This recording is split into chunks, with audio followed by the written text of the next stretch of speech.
Setelah lulus SD, dia tidak mendapat pekerjaan, jadi hanya bisa menggoreng bihun. Meski tanpa pelatihan profesional, dia sangat berbakat dan mampu membuat bihun bercita rasa istimewa. Orang-orang desa yang mencicipinya bilang rasanya setara koki bintang 5. Suatu hari, seorang pria misterius datang, hanya menghirup aroma bihun, lalu membayar dan memberikan kartu nama, menyuruhnya tidak menyia-nyiakan bakatnya. Ali yang sibuk menggoreng bihun hanya memasukkan kartu nama itu ke saku. Malam harinya, ia mencari alamat di kartu nama itu di internet. Ia menemukan bahwa itu milik David, kepala koki restoran kelas dunia yang sangat terkenal dan menjadi legenda. Banyak selebriti dan orang kaya bangga makan di restoran ini, bahkan reservasi harus menunggu setengah tahun. Hal ini membuat Ali sangat gembira, karena ia sudah lama bosan dengan hidup monoton. Keesokan harinya, ia membawa kartu nama itu ke restoran. Belum pernah melihat gedung tinggi, Ali sangat penasaran. Tak lama, pria misterius membawanya ke dapur. Berbeda dengan warungnya, di sini kompor bersih, gas mudah dinyalakan, dan pisau-pisau ada belasan macam. Saking bersihnya, permukaan itu bisa jadi cermin, hingga membuat Ali terpana. Tak lama, para koki berbaris, dan kepala koki David tampil penuh wibawa. Saat itu, Ali sadar, ia sedang wawancara kerja, melawan koki profesional, lulusan Harvard. Soal wawancaranya sederhana, membuat nasi goreng. Pria berkacamata itu percaya diri menyiapkan bahan mewah. Sementara Ali, yang baru pertama kali memasak di tempat seperti ini, gugup, mondar-mandir mencari di lemari, lalu hanya mengambil nasi sisa semalam, dan beberapa telur ayam kampung, kemudian mulai menumis dengan wajan besi.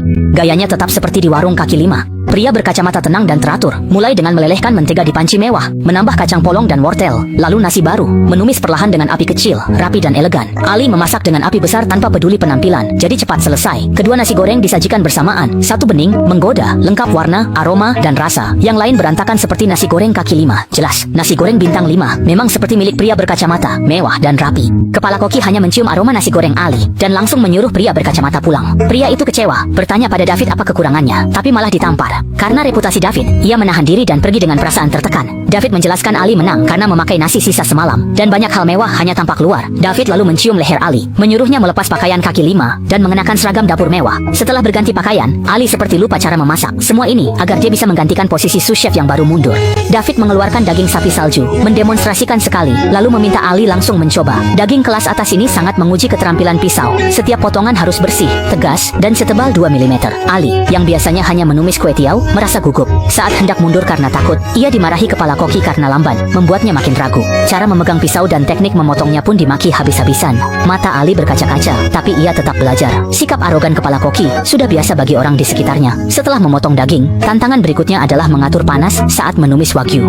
Namun, Ali tetap tidak bisa menguasainya. Kadang terlalu matang, kadang minyaknya berlebihan, bahkan gosong seperti arang. Setiap kali Ali menumis, David membuangnya. Keahlian Ali dalam menumis justru jadi kegagalannya. Mengolah bahan makanan kelas atas seperti ini benar-benar membakar uang. Akhirnya, David mengancam tegas, jika besok Ali masih belum bisa menumis dengan benar, ia harus kembali ke asalnya. Sepanjang hidup, Ali belum pernah diperlakukan seperti ini. Dengan marah, ia berkemas dan pergi, kembali mengenakan pakaian yang disebutnya barang kaki 5. Namun, saat menekan tombol lift, Ali ragu. Ia tidak rela pulang dengan kepala tertunduk setelah melihat besarnya kota ini.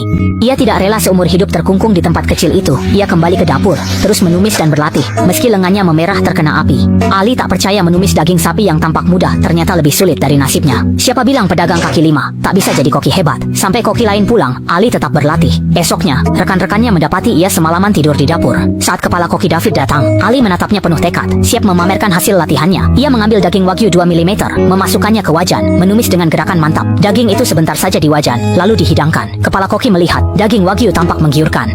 Dia memasukkannya ke mulut, mengunyah, sensasi meledak dengan rasa jus lumer. Ali melewati ujian pertama dengan lancar, sementara David ingin melatihnya untuk menggantikan posisinya sebagai kepala koki. Namun, ujian kedua tidak semudah itu. Ini pesta bangsawan, Ali bersemangat dan gugup. Sebagai orang dari keluarga miskin, dia belum pernah melihat banyak orang kaya. Atas pengaturan David, Ali mendapat kesempatan memamerkan teknik menumis di depan pejabat dan orang terpandang. Dengan satu tangan, dia mengaduk wajan dan daging wagyu menari di kobaran api. Di mata orang kaya, ini hanya pertunjukan. Mereka semua bertepuk tangan, tapi Ali malah merasa sudah melampaui batas kelas sosial dan jadi elit. Ia makin kagum pada masakan David yang buat orang kaya tergila-gila. Namun, segera Ali sadar itu ilusi. Masakan David lebih buruk dari kotoran. Kali ini, yang dilayani bukan pejabat atau orang terpandang, melainkan keluarga biasa. 3 orang yang katanya bayar mahal undang David. Saat siap sajikan sup pertama, David menyesap sedikit, marah, lalu buang semua. Setelah itu, dia ambil air keran, bumbu mie instan, rebus jadi sup baru. Ali benar-benar terkejut. Apakah ini masih koki kepala yang selalu mengejar kualitas? Saat ia cemas menyajikan sup mie instan ke keluarga kecil itu, tak satu pun menyadari ada yang aneh. Bahkan semua memuji keahlian memasak David. Setelah kembali ke dapur, Paul langsung murka. Ternyata, gadis kecil itu alergi makanan laut. Tapi sous chef ceroboh menambahkan udang ke sup. Paul yang marah menekan sous chef ke sudut dapur dan memukulnya. Karena ia tidak ingin reputasinya rusak. Sous chef yang terhina justru mengambil pisau dan menusuk perut Paul. Bukan hanya hampir kehilangan reputasi, Paul juga ditusuk bawahannya sendiri. Membuatnya gelisah. Bahkan makanan sehat di rumah sakit ia sebut makanan babi. Untungnya, Xiaoli membawakan kue tiaw goreng dan memberitahu Paul bahwa ini makanan yang dimasak dengan cinta. Ini adalah resep rahasia keluarga yang diwariskan turun-temurun. Tapi Paul langsung tahu semua bumbu kue tiaw goreng itu hanya dengan satu suapan. Bagi dia yang sudah terkenal dan kaya, makanan buatan cinta tak lagi berarti. Saat berjalan bersama Xiaoli, yang pernah memberinya pelajaran, ia mulai ragu pada impiannya menjadi koki terkenal. Namun, saat pulang, ia mendapat kabar ayahnya pingsan karena kelelahan. Ia harus menghabiskan seluruh tabungannya untuk biaya rumah sakit yang mahal. Tiba-tiba, televisi menayangkan berita tentang seorang gadis kecil yang sakit parah, dan orang tuanya meminjam uang dari rentenir agar putrinya bisa menikmati makan malam mewah. Akhirnya, keluarga itu bunuh diri bersama. Xiaoli terkejut, karena ia tahu itu keluarga yang ia layani beberapa hari lalu. Rangkaian peristiwa ini membuatnya sadar bahwa di dunia ini, kenyataan hidup ini sangat menakutkan. Kegilaan Paul pun berlanjut. Demi permintaan orang kaya, ia memimpin timnya memasak hewan liar. Xiaoli merasa mengkhianati niat awalnya. Ia hanya ingin jadi koki terkenal, bukan penjahat. Karena beda pendapat, ia mengundurkan diri. Paul sudah terbiasa membiarkan Xiaoli pergi tanpa menoleh. Di rumah, Xiaoli termenung, lalu mengambil kartu nama dari kritikus kuliner, dan keesokan harinya ia menemuinya seorang diri. Jika mereka menikah, maka orang tua mereka akan berlatih penerbangan bersama mereka. Kami sudah membicarakan sebagian uangnya.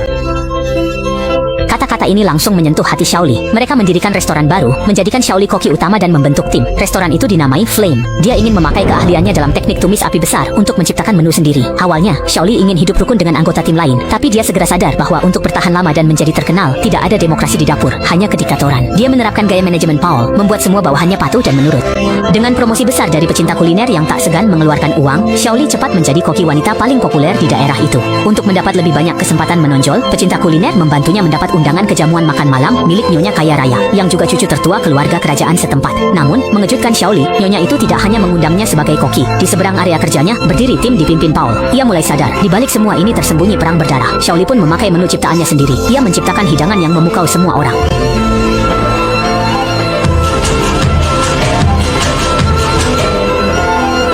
Saat bangsawan menikmati hidangan, lampu ruangan meredup, lalu seekor sapi utuh berkualitas tinggi perlahan diturunkan dari atas. Paul membawa pisau besar ke depan. Dengan teknik memotong yang diasah puluhan tahun, ia membelah daging sapi itu, lalu mengoleskan bumbu merata ke berbagai bagian, kemudian mengambil segenggam bumbu panggang dan menaburkannya ke seluruh permukaan daging sapi.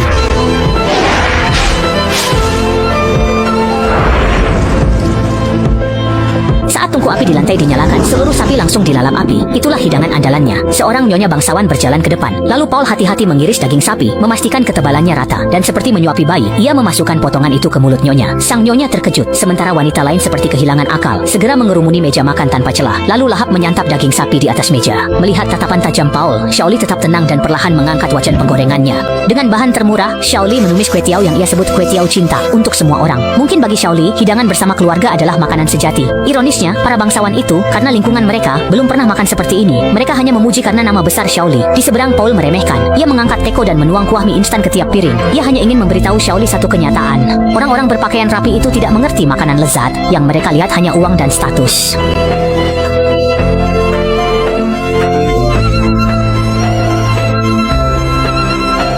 Disangka, baru saja kata-kata itu terucap di tengah suasana aula yang penuh ketegangan dan harapan, beberapa polisi yang sebelumnya tidak terlihat langsung datang memasuki ruangan.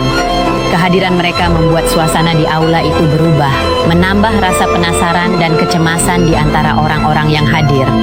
Mereka hendak menangkap Paul dengan tuduhan menyiksa dan membunuh satwa liar. Tak lama kemudian, ponsel semua orang di ruangan itu menerima video Paul sedang memasak hewan liar. Paul menoleh dan baru menyadari bahwa asistennya sendiri ternyata telah bekerja sama dengan para pecinta kuliner untuk menjebaknya. Melihat sosok Paul yang perlahan menjauh, Xiaoli masih merasa tidak rela.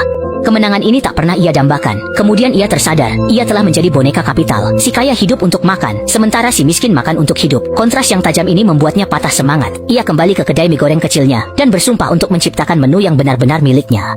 Brengsek.